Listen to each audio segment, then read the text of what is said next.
Hi! Just trying to stick with the exciting intros. Trying to get you to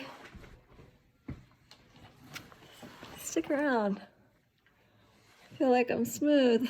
Things are getting weirder. The longer I'm alone, things are getting weirder. I bet that is true for you as well. I like to think of it as the longer we are alone or confronted with pretty stark realities, the less we have time to bullshit. And at our core, humans are weird. We're so weird and idiosyncratic and strange. I haven't had someone to hold me for a long time. So I hold myself, I do, but just now, had to get some extra love, had to go in the yard, hug a couple trees and kiss a couple flowers. It helped. Today I'm going to be talking about presence. We've talked a lot about creativity so far. Now I want to shift to the second part of creative presence as I'm introducing this concept. Why does presence matter so much? What does it have to do with right now? What does it have to do with our art? What does it have to do with our humanity? Presence is everything, because everything that we want, that we say we want as human beings, peace, love, compassion, connection, empathy, all of those are only available in the present moment. And we have to know how to be here. Now, before I get into all of that, I want to tell you something. I'm weird. As mentioned in the beginning of the video, I'm out there. I have crazy meditations and believe in wild, wacky, unseen things, but not in a literal sense, just in the possibility of the mystery kind of sense. I'm out there. But also, I recognize that I'm a human creature. I'm in this being, this dimension, this reality, and my work is here, and my body is here. And I want to know how to be with all of that. I don't want to be enlightened per se, because I don't believe that enlightenment exists anywhere away from where we are. I want to know how to exist with this body, these challenges, these joys, these weirdnesses, these ups and downs and wild waves. And again, in order to do that, I have to know, and I want to help you know, how to be present. The thing about being present is we don't get to selectively numb. That means that if we want all those beautiful things that we are looking for, that we slip into an if-then mind, if I work hard enough, I'll have enough money. If I do the right things, know the right people, then I'll be happy. If I find a relationship, then I'll be able to feel love. If I lose a certain amount of weight, if I gain a certain amount of weight, if I grow my boobs back magically, then I'll be beautiful. It's this if-then kind of mentality that we have. And so we think that everything that it is that we are after exists somewhere down the line. And that's not true. It's existing right here and available to you right now. But usually what's in the way of feeling those things, feeling your beauty, feeling your love, feeling your connection, feeling your joy and your humor, are those other sides of this human experience, those other sides we have to learn to be present for. So your pain, your vulnerability, your embarrassment, your awkwardness, your rejection. And if we are spending so much of our time trying to run away from that second half of the list, the negative side, then guess what? we don't get to feel that first half of the list. At least not fully. We only get representations and cheap substitutions. I know that there's a lot of, well, and I've said it and I mean it, there's no right way to feel right now. There's no right way to do this. There is too much diversity of experience, diversity of status, diversity of economic status, of where you fall in these systems that have been designed for us that are breaking and not really working and don't treat everybody equally. There's too much diversity to tell you how to be or what to do, because we're all experiencing it so differently. Where I think, so anyway, no, I got lost for a second. Coming back. So I understand that there's a lot of rhetoric out there of like, do whatever you want, give yourself a permission, let yourself fall apart, eat all those Cadbury mini eggs, like drink all the wine, do all of those things. However, some of those behaviors are some of those numbing devices for us not wanting to feel the hugeness of this moment, the pain of the people that we see that are dying and losing family members, the pain of healthcare workers being so brave and essential workers being so brave, while some of us get to sit and get weird in their nice houses. I know that it feels too big right now to be with those feelings. But the catch-22, the paradox is, if we don't put some time aside to really touch that grief, touch that pain with courage, maybe holding someone's hand if you need to or if you can't, then that peace that we think we're going to find at the bottom of the bottle of wine, it's not going to be ours unless we are willing to be with the entire range, the darkness and the lightness of this experience. We can't get to just the light. So you can't run from pain. You have to turn around and talk to it and be like, oh, hello. How are you? What would you like from me?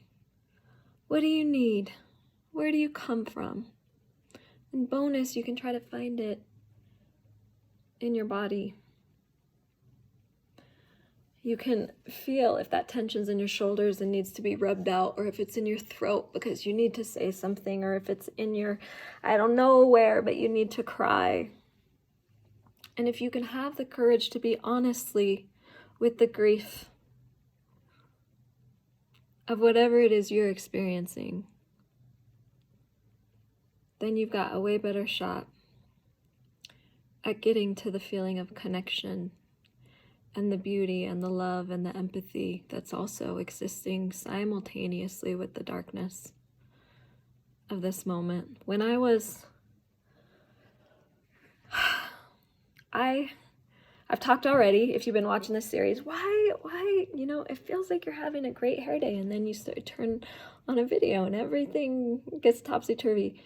I've already talked a little bit about the complexity of me and the complexity I feel all of us have as human beings. And the truth is, I don't want to be perfect. I don't want people to believe that I'm wholly good. I'm not.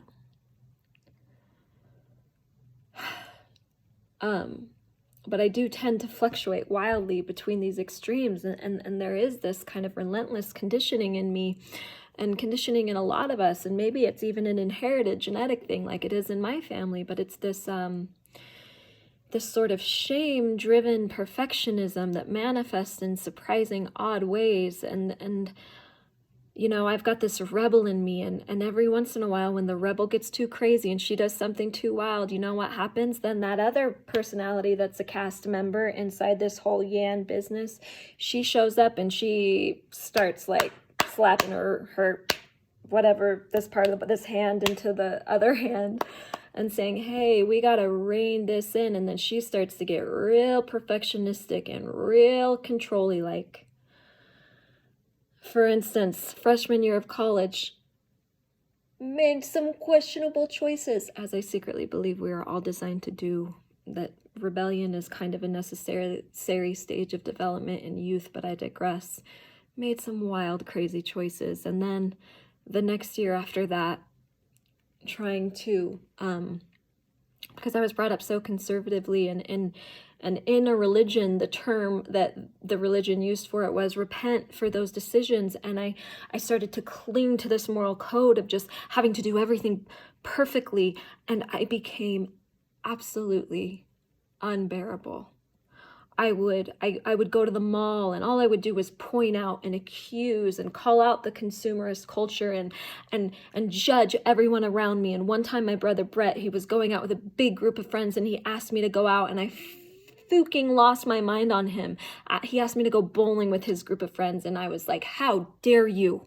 How dare you be happy and live this shallow existence with these shallow people? And I was in so much rigid perfectionism that I couldn't allow any pleasure, any happiness. I had to put a judgment on everything. And the reason I'm bringing that up as an example is that to me, either extreme is a manifestation of a dualistic mentality, of a mentality that's actually the same, a fundamentalist mentality of there is only one way and it is all this way. And what we tend to do is we apply that mentality to one extreme, the perfectionist extreme, or the other extreme, which is the rough, rebel, wild, crazy extreme. And God forbid those two things exist in the same person. And so rather than allowing ourselves to be these magnificent creatures of both light and dark, John O'Donohue, he calls us clay creatures, absurd, and he says it's absurd to think a clay creature should be absolutely pure. Rather than to accept ourselves as these containers and these vessels for light and dark, for complexity, most of us try to hammer into one shape or the other, because if we can fit into one shape or the other, we don't have to think anymore, or in other words, we don't have to be present anymore. And what I want you to know about presence, when you allow yourself to unfold without judgment, within reason. Of course, you're not going to unfold to the point where you're abusing and causing havoc and lighting fires in other people's lives all around you, or hurting yourself repeatedly or others. I think that's something that goes without saying. But when you allow yourself to have these animal wild urges, have these light, beautiful, love-filled urges, watch them. Be in the present moment. Let them come through. You don't have to act. You can just notice them without judging them. And then you have the wisdom to say, oh, those aren't me, all of me. Those are just part of me. Those are where I'm at right now. And what you'll see happen is you will start to cultivate a tolerance, an endurance, an expansion of self, of concept of self, where you're able to be with what is seemingly unbearable and also seemingly too beautiful to handle, and maintain your inner peace, maintain your ease, and your ability to be this container and this self that is ever evolving, ever weird, ever wild, ever mysterious. And then you can choose what you want to act from, the light or the dark, the better you are able to understand you are neither wholly one or the other, the more capable you will be to act from a place that can bring light to yourself, to your relationships, to your backyard, to a phone, to a podcast, to other people. So that's the power of presence. Next time, we're going to talk a little bit more about what are those blocks to our presence? What is distracting us from presence? How do we know when we're being present or not? If we're present, does that suddenly mean we are enlightened? How does all this shit work? We're going to talk more about it. Thanks for being here. Sending you love and solidarity wherever you are. Oh, damn it. Ugh! I was going to add on one more thing, and it was this. If you want to practice this between now and the next time I upload a video, if you want to practice presence, start by carrying around a mantra. That's usually how I say it. A mantra of yes, or this too, of not resisting whatever it is that's coming up in you, but asking yourself, what is this? And can I be with whatever this is? Those are two questions you can ask yourself in any moment, however intense it is. And I hope that helps. Okay, now I'm going to say goodbye.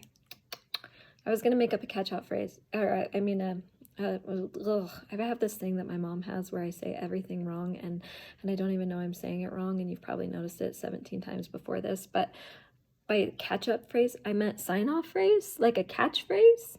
Like, this is the one I thought of. I didn't think of it. It's in a song by Maggie Rogers. There's too many Maggies in the world. I think it's Maggie Rogers. I know it feels dark, but I'll leave the light on. Zing!